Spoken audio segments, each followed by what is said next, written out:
Welcome back! So, ngayong araw na to ay pag-uusapan naman natin yung Security Bank rewards points. Kasi may nabasa akong comment sa isa sa mga videos ko na hindi na raw niya nakikita yung rewards points na na-earn niya doon sa SOA or sa statement of account ng kanyang credit card. So yes, medyo matagal na din mula nang hindi na yan sinasama ng Security Bank sa ating mga SOA. So meron na kasi silang bagong way para ma-view natin yung ating mga rewards points.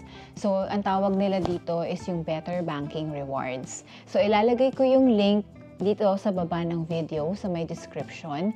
I-click nyo lang yan para dalhin yan kayo dito sa page kung saan magre-register kayo. So yes, kailangan nyo nang mag-register guys.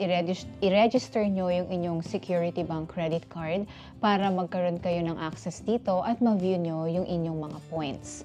So dito sa may part on the upper right corner, makikita nyo meron dyang login at saka register your credit card. So syempre kung hindi ka pa nakapag-register dito, register yung pipiliin mo. So i-click mo lang yung register your credit card and then just follow the steps. So, una dyan, ilalagay nyo muna yung credit card number ninyo. And then, click nyo lang yung next. And then, magsisend yan ng OTP doon sa registered mobile number nyo with Security Bank. And then, ilagay nyo lang yung OTP and then click lang yung next. And then, email address at saka password. So, kailangan nyo ilagay dyan yung registered email address nyo kay Security Bank at gumawa din kayo ng password ninyo.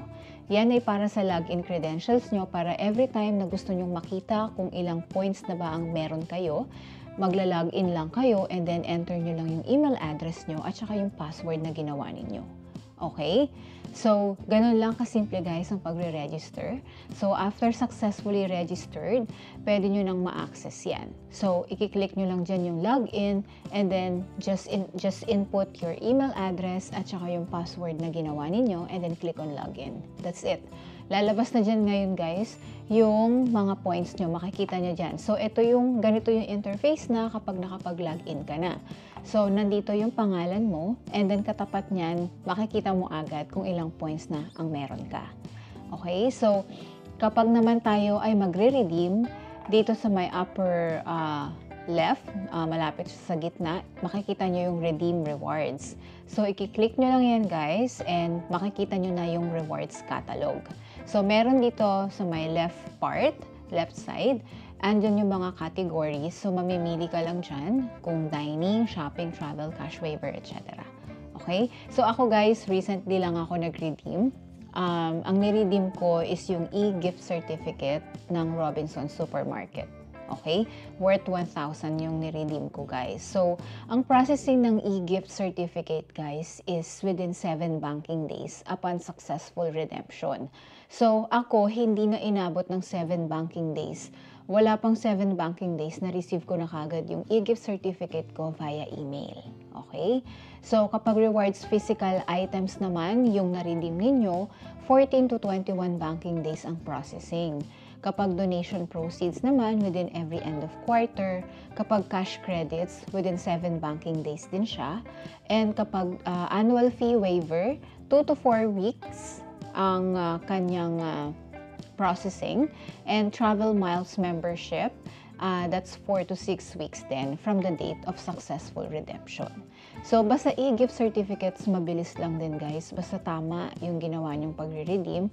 Madali lang naman guys, diba? I-click nyo lang naman yung redeem rewards, lalabas na yung mga catalog. So, titingnan nyo lang naman kung ilang points ba yung kailangan para ma-redeem nyo yung isang rewards, no?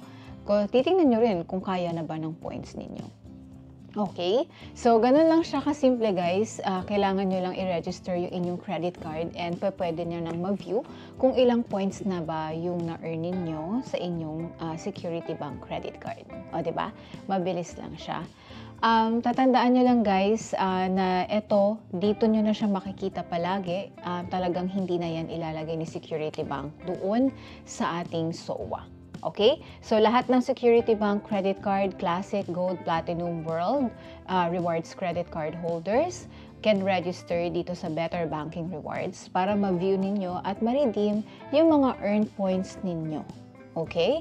So, if may question pa kayo guys, leave your comment below. I will try to answer. Maraming salamat sa panonood. And by the way guys, siguro nagtataka kayo, iba yung aking background. Andito ako ngayon sa Hong Kong. Nag-attend kasi ako ng meeting. Ito ay related sa aking trabaho. Andito kasi yung aming main office sa Hong Kong. Thank you guys sa panonood. I hope kahit paano makatulong to sa inyo. Mabigyan kayo ng update. Maraming salamat. See you again on my next. Bye!